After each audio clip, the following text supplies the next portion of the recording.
में उपस्थित सभी आदरणीय एवं महनीय अतिथियों और सभी आदरणीय अध्यापकों और अपने गुरुजनों को सादर प्रणाम करता हूँ।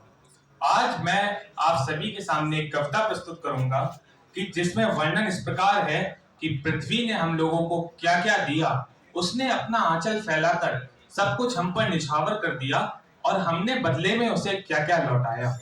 मैंने अपने कुछ विचारों को कविताबद्ध करने की एक छोटी सी कोशिश की है और मुझे ये बहुत खुशी है कि मैंने अपनी पहली कविता अपनी माँ पे लिखी, अपनी धरती माता पे लिखी। तो पहला दृश्य आपके सामने प्रस्तुत करता हूँ कि पृथ्वी ने हमें क्या क्या दिया। सुनिएगा।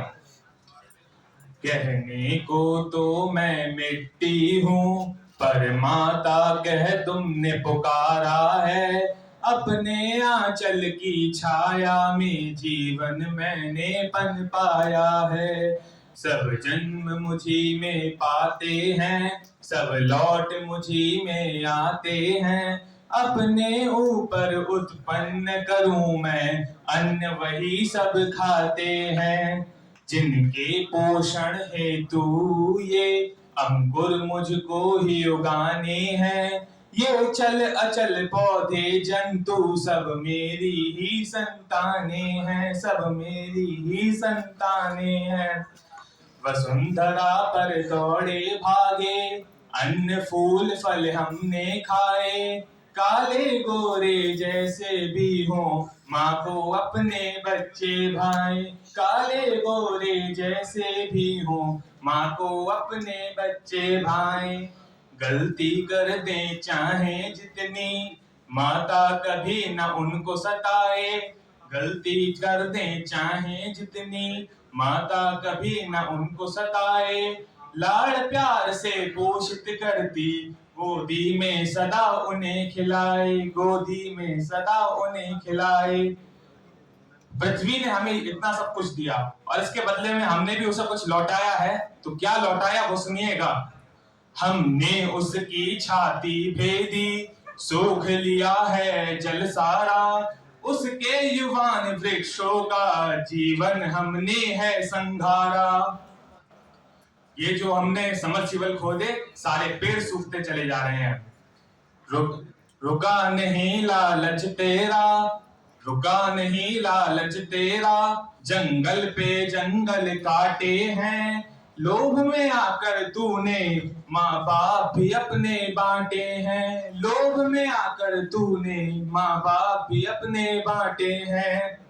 ये जो देशों के बंटवारे चल रहे हैं, अगर एक महिला के 4 बच्चे हैं तो किसी माँ किसी एक की नहीं होती, वो सबकी होती है। अगली पंक्ति सुनिएगा। लोभ न शांत हुआ तेरा, तूने गजदंत उखाड़े हैं। लोभ न शांत हुआ तेरा, तूने गजदंत उखाड़े हैं। कितने पशुओं की खाल उतारी, कितने पशुओं की खाल उतारी। कितने परिवार उजाड़े हैं। अपने सुख की खातिर तूने, अपने सुख की खातिर तूने वायु जल दूषित कर डाला। चिड़ियों का जीवन खत्म हो रहा, सिग्नल तूने फैला डाला। चिड़ियों का जीवन खत्म हो रहा, सिग्नल तूने फैला डाला। अब अगली 4 पंक्तियों में मैं उस परंपरा की वर्णन करूंगा कि जिस परंपरा, जिस संस्कृति से हम यहाँ आए थे और आज पता नहीं किस अंधकार में खोते चले जा रहे हैं। सुनिएगा। इतिहास उठाकर देखो अपना, वसुधैव कुटुंब से आए तुम हो।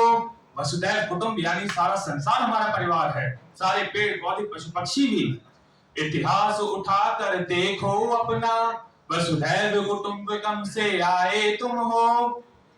विश्व गुरु बने हो तुम, योग दिवस से छाए तुम हो। विश्व गुरु बने हो तुम, योग दिवस से छाए तुम हो। अब अगली 4 पंक्तियों में मैं उस महाचरित्र का वर्णन कर रहा हूं कि जिसका चरित्र हर व्यक्ति अपनाना चाहता है कि राम समान बनो मानव, वानर भालू से प्रीत निभाई। मनुष्य से तो हर कोई मित्रता निभा लेता है, उन्होंने तो वानरों से निभाई कि राम समान बनो मानव, वानर भालू से प्रीत निभाई। वृद्ध जटायु की मृत तन को आग स्वयं प्रभु ने ही लगाई। वृद्ध जटायु की मृत तन को आग स्वयं प्रभु ने ही लगाई। कि उन्होंने तो एक पक्षी को पिता के समान सम्मान दे दिया और उसका अंतिम संस्कार स्वयं किया। बस इतनी ही कविता थी, मेरी कविता पूर्ण हुई। मैं विश्व निशाने पर है ये मुहिम का अपने आप को सबसे छोटा सिपाही मानता हूं। और आज मैं डॉक्टर निखिल कांत जी के सामने बोला, कोई गलती हुई हो तो क्षमा कीजिएगा। और इस सभागार में अगर मेरी कविता एक व्यक्ति के भी चेतना को अपनी धरती, अपनी पृथ्वी, अपनी भारत माता के प्रति जागृत कर सकी हो तो मैं अपने जीवन और अपनी कविता दोनों को सफल समझूंगा। धन्यवाद।